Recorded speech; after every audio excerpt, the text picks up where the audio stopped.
네, 지난 방송에서 인구와 지방선거를 너무나 깔끔하게 분석해 주셔가지고요. 이번에는 이분 모시고 부동산도 좀 분석을 해보려고 합니다. 최한수 경북대 경제통상학부 교수님 나와주셨습니다. 어서 오십시오. 예, 안녕하세요. 마이크가 너무 먼가요? 제가 땡겨드리도록 하겠습니다. 예. 방송을 감사합니다. 너무 잘하신다, 우리 교수님. 이런 칭찬이 어마어마했습니다. 네. 어떻게 유튜버로 한번 데뷔를 하시겠습니까? 아유, 저 바쁩니다. 네.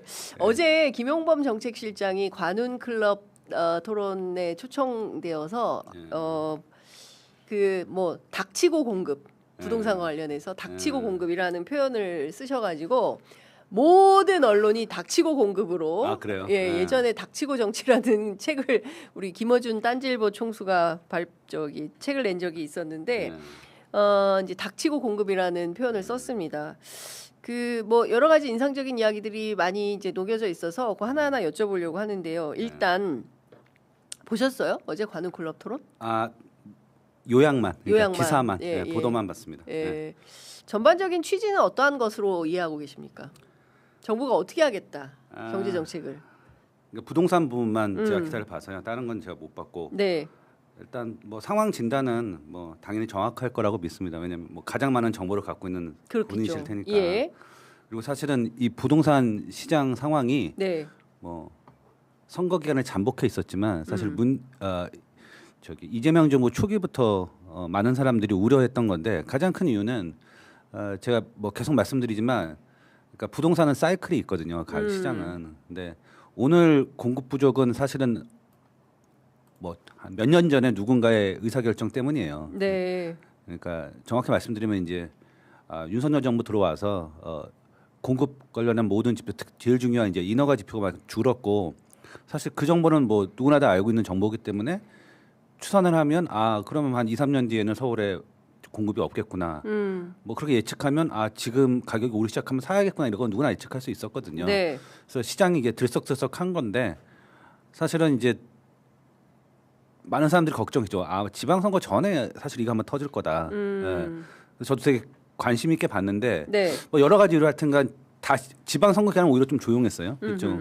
그리고 지금 이제 다시 터졌고 그래서 뭐 공급에 대한 인식은 뭐 누구나 다 아는 사실이고 정확히 인식하고 있는데 이제 문제는 부동산이라는 게 전문 용어로 가면 이제 공급의 비탄력성이 굉장히 그러니까 낮은, 그러니까 비탄력성이 굉장히 높은, 탄력성이 낮은. 그러니까 무슨 말이냐면 원한다고 바로 지을 수 없다는 거예요. 그리고 가격이 올라간다고 바로 지을 수도 없고. 네네네. 가장 큰 이유는 땅이 없잖아요. 아니 그래서 어제 그 김용범 실장도 이런 멘트를 하세요. 아니 지금 나오는데 족족 지어야 된다. 그런데 뭐 여기는 이래서 반대하고 저기는 저래서 반대하고 그러면 우리 청년들 다 도대체 어디 가서 살란 말이냐? 이렇게 그 도발적 문제 제기를 하셨습니다. 그러니까 그 짜투리 땅이라도 찾아서 지을 수 있는 데는 짓자, 닥치고 공급하자 부동산 이런 입장이신 거거든요. 그러니까 공급을 하겠다, 공급 시그널을 주는 건 뭐 지금 굉장히 정확한 방향이고. 네.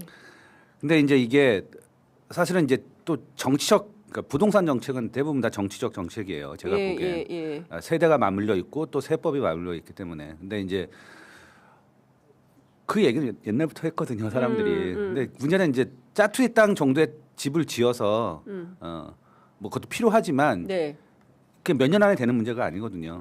최소한 3, 4년 걸리는 문제고. 그러면 그래도 임기 내에 지어서 뭐 첫삽을 떠서 지을 수 있으면 그거는 근데 이제 뭐 왜냐면 윤석열 때 거의 공급이 없었기 맞아요. 때문에 그게 제일 큰 원인이지 않습니까? 제일 크게 원인이죠. 그래서 근데 어쨌든 사람들한테 기다려달라고 하는 걸 이제 과연 사람들이 수긍할 것인가에 대한 문제가 있죠. 그러니까 정치적 수용성에 대한 이슈가 있기 때문에 하여튼 어려운 문제다라는 생각입니다. 공급은 쉽지 않고 그다음에 이제 수요 관련해서는 결국 한 몇 가지가 있는데 첫 번째가 이제 금리의 수준, 그다음에 이제 접근 가능성, 그러니까 이제 쉽게 말하면 얼마나 대출을 받을 수 있느냐. 그다음에 이제 세 번째가 사람들의 소득인 것 같아요. 이 세 가지가 사실은 이제 수요 요인을 결정하는데. 어느 것 하나 사실은 녹록한 게 없어요. 그러니까 유일한 희망은 한은의 하반기 금리 인상.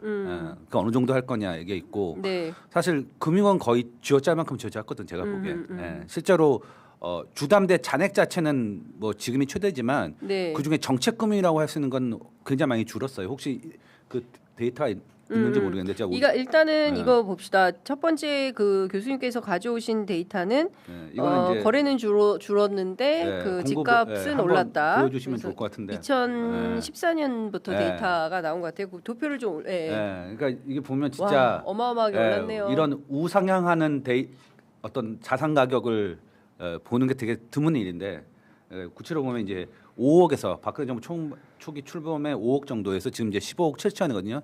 이건 이제 서울 지역 평균 아파트 매매가입니다. 주택이 아니라 아파트고 그다음에 이제 KB 기준 자료인데 한 3배 오른 겁니다. 근데 보시면 저 빨간색 10년 사이에 3배.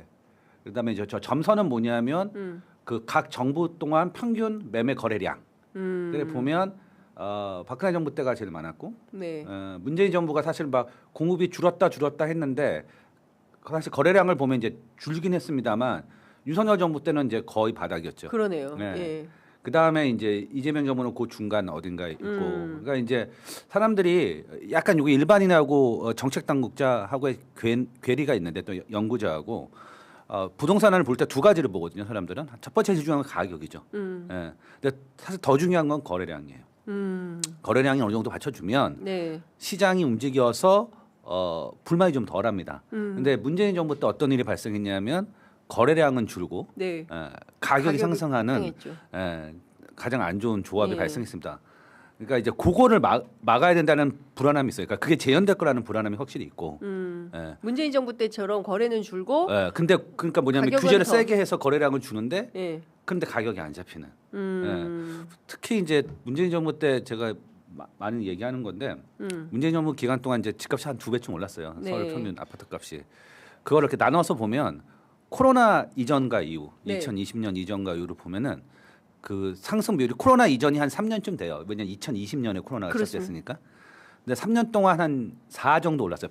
절대 10으로 잡아 100으로 잡으면 한 40 정도 오른 거예요. 나머지 2년 동안 60이 올랐습니다. 그러니까 그때는 정말 뭐 그러니까 우리가 이제 그때 코로나 이후에 폭발적으로 이제 가장 큰 이유는 그때 이제 0% 금리가 들어갔거든요. 유동성이 폭증했죠. 그러니까 모든 규제 정책이 그냥 무효화되고 두 번째는 사람들이 포모 현상이 시작된 거예요. 지금 못 사면 영원히 못 살 것 같은 서울에. 또 실제로 경험적으로 보면 그때 집을 산 사람은 손해 본 게 없어요. 보시면 알겠지만 그래프가. 그러니까 사실 그 예측이 맞았어요. 그러니까 뭐 엄청나게 오른 거죠.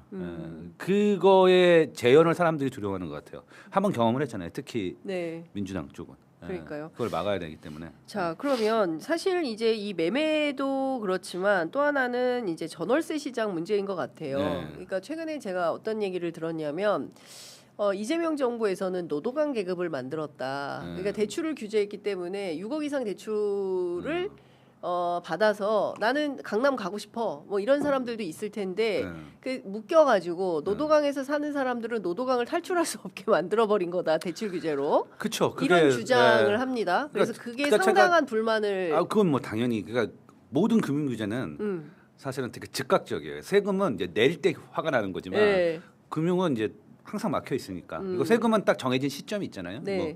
근데 이제 금융은 내가 필요할 때 가면 안 주니까 당연히 그게 불만이 되죠. 그러니까 사실 그게 부동산 정책의 정치적 어떻게 보면 한계입니다.